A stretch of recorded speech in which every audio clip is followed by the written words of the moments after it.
You know what I miss? Friday nights, 90s. The whole family on one couch, popcorn still warm, nobody looking at a phone. And for 5 seasons, a 6'6" teacher from Oakland made those Friday nights feel like home. If you are missing that right now, stay here. We are counting down the entire cast of Hangin with Mr. Cooper, then and now, 2026. But first, tell me in the comments, who was on that couch with you when the theme song hit? Your mama? Your big brother? Drop their name. I read every one. 7 cast members. Some reached heights nobody predicted. One walked away from Hollywood and never came back. And the one who made us laugh the hardest? He was nearly taken from us by something no one saw coming. Let's go. Starting with a name you already know. Number 7. Omar Gooding. Quick question. How many Goodings can one family put into Hollywood before it stops being coincidence? On Mr. Cooper, Omar played Earvin Rodman, one of Coach Cooper's players at Oak Ridge High, the kid with the grin who found trouble every episode and talked his way back out by the credits. His father, Cuba Gooding Sr., sang lead for the main ingredient. His brother, Cuba Jr., won the Oscar for Jerry Maguire. His nephew Mason is in Scream and Booksmart. 3 generations of performers. That family dinner table must sound like an audition room.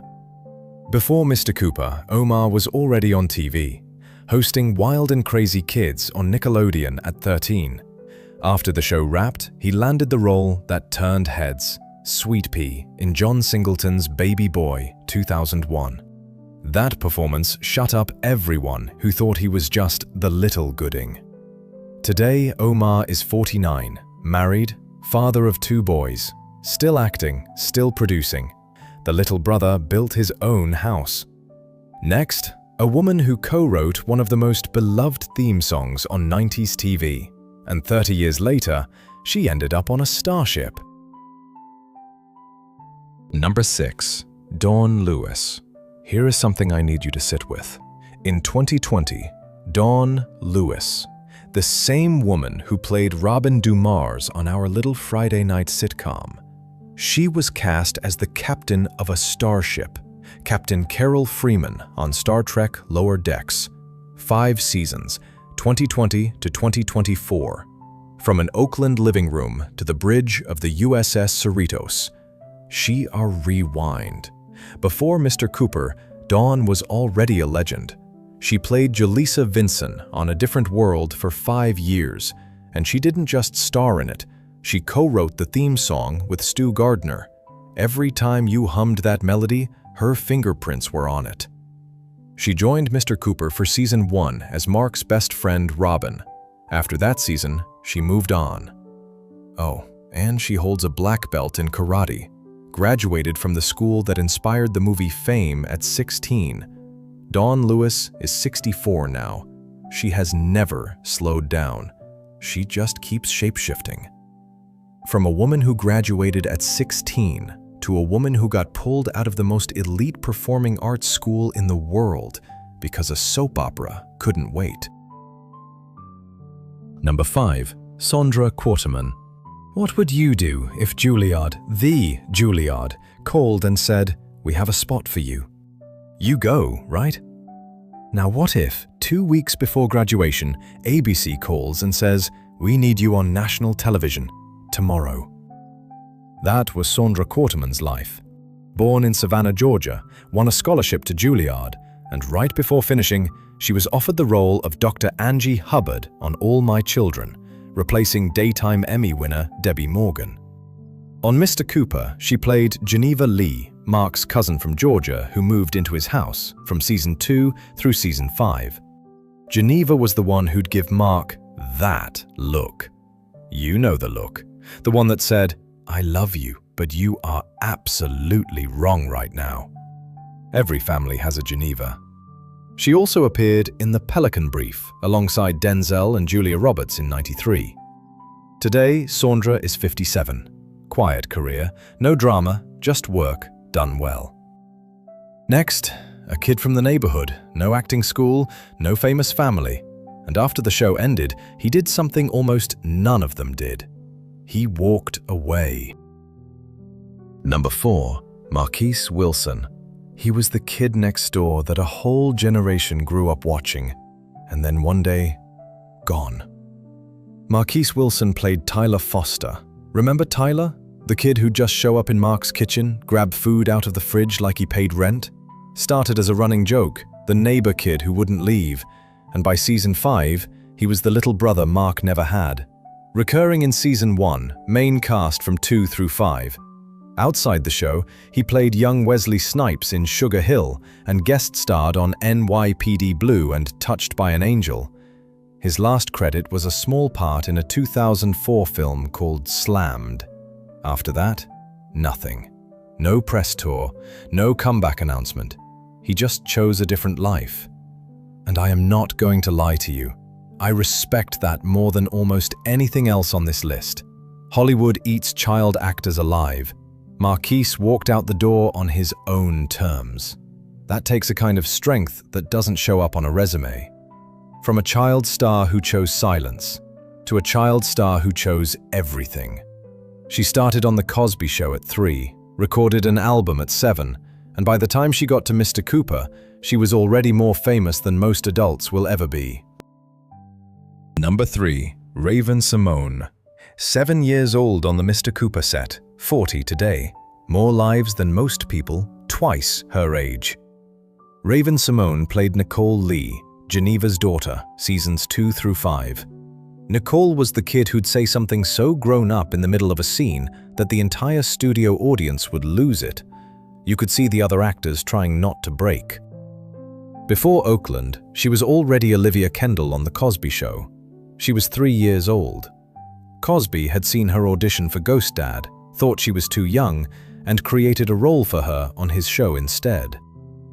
Here is the part that still doesn't sound real. While filming Mr. Cooper, at 7, she released her debut album, Here's to New Dreams. She had signed with MCA Records at 5, a network sitcom and a record deal before she lost all her baby teeth. After Mr. Cooper, she starred alongside Eddie Murphy in Dr. Dolittle. Then came That's So Raven on Disney Channel, 2003 to 2007, and suddenly she belonged to a whole new generation of kids who had no idea she'd been famous since before kindergarten. Disney brought it back as Raven's Home, 2017 to 2023. She joined The View on ABC from 2015 to 2020. In June 2020, she married Miranda Pearman Madej. Today, Raven-Symone is 40, Olivia at 3, Nicole at 7, Raven Baxter at 17, 40 now, and still standing. Okay, be honest with me. When you watched this show, who were you rooting for? Mr. Cooper? Vanessa? Were you secretly a Nicole kid? Tell me in the comments. We're family here. Final 2. And the next woman on this list? Her real-life love story started on this set, with a proposal nobody in that studio audience ever forgot. Number 2. Holly Robinson Peete. Her dad was the first Gordon on Sesame Street. She once sang jazz in Paris, and the love of her life proposed on this set. Holly played Vanessa Russell, the roommate who started as a friend and became something more. Vanessa never let Mark get away with anything. Remember the moments when Mark would try some scheme and Vanessa would just stand in the doorway with her arms crossed? That one look carried more dialogue than a page of script. Before Oakland, she was Officer Judy Hoffs on 21 Jump Street, right next to a young Johnny Depp, 1987 to 91. Now here is the story. October 7th, 1994. Regular day on set. Holly is working. Her boyfriend, NFL quarterback Rodney Peete, walks onto that set and drops to one knee. Right there. Cast, crew, studio audience watching. She had no idea. Married, June 10th, 1995.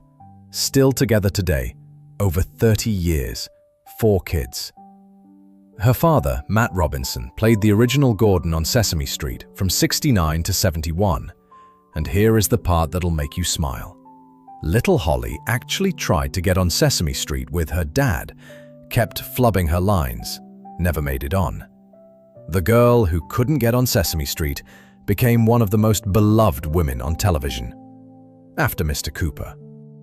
For Your Love on NBC and The WB, co-host of The Talk on CBS starting 2010. And through it all, she and Rodney built the Holly Rod Foundation, helping families with Parkinson's and autism, both deeply personal to their family. Today, Holly Robinson Peete is 61, still acting, still advocating, still married to the man who stopped an entire TV set to ask her one question. And now, we are here. The man whose name is literally in the title.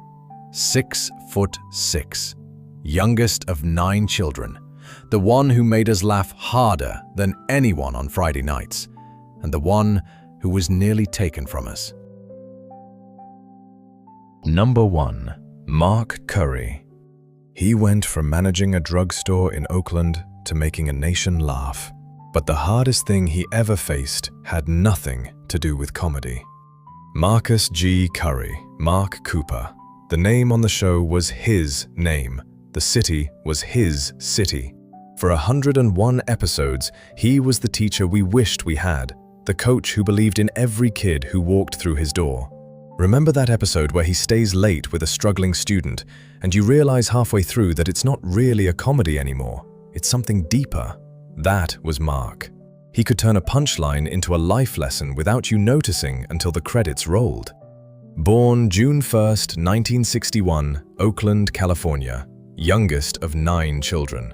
He studied journalism at Cal State East Bay, never became a journalist, became a drugstore manager instead, and every day behind that counter, he made his customers laugh. It was those customers who finally told him, "Mark, get on a stage."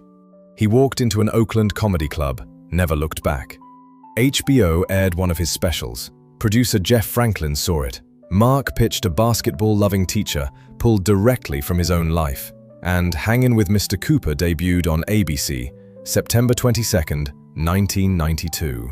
After the show, he hosted It's Showtime at the Apollo, appeared in Armageddon in '98, co-starred on See Dad Run with Scott Baio, 2012 to 2015, but there is a chapter most people never heard. 2007, Mark was home, doing laundry. An aerosol can had fallen behind his water heater. It exploded. The fire burned nearly 20% of his body, arms, back, side. Medically induced coma, 3 days. Months of recovery, pain he had never known. The man who spent his entire life making people laugh could not find a single reason to. That one hit me different, making this video. Because you realize, we almost lost him. Not to Hollywood drama, not to bad decisions, to a random accident doing his laundry on a Tuesday. But his friends didn't let go. Sinbad called, other comedians checked in. They reminded him who he was. And after months, Mark Curry walked back onto a comedy stage, and he performed. He came back. Today, Mark Curry is 64, father of 2 daughters, still performing stand-up across the country. If you catch him live, the laughter is still there. Every bit of it. Before we go, one more member of this family. Nell Carter. Nell Ruth Hardy Carter played Principal P.J. Moore in seasons 2 and 3, the head of Oak Ridge High who could silence a room just by standing in the doorway. 4 feet 11 inches, didn't matter. When she walked in, everyone stood up straighter. You know those scenes where Mark is goofing around and suddenly freezes mid-sentence because P.J. Moore just appeared? That wasn't all acting. Nell had that effect on people in real life, too. Born in Birmingham, Alabama, September 13th, 1948. One of 9 children, just like Mark. She grew up singing in church choirs, and that voice carried her from Alabama to Broadway, where she won the Tony Award for Ain't Misbehavin'. in 1978. She won the Emmy for the TV broadcast of that same show in '82. Then came 6 seasons of Gimme a Break on NBC. Nell Harper, the housekeeper who could out-talk, out-sing, and out-love everyone in the room. That was the role that made her a household name. On January 23, 2003, Nell Carter left us at 54. She had been rehearsing for a revival of Raisin based on Lorraine Hansberry's A Raisin in the Sun. Even at the end, she was preparing to walk onto a stage. That tells you everything you need to know about who she was. 4 feet 11, voice that could shake the walls and break your heart in the same breath. We were lucky to have her. 7 people, 1 house in Oakland, 101 episodes. You know what gets me? It wasn't the jokes. It was the couch. Your couch.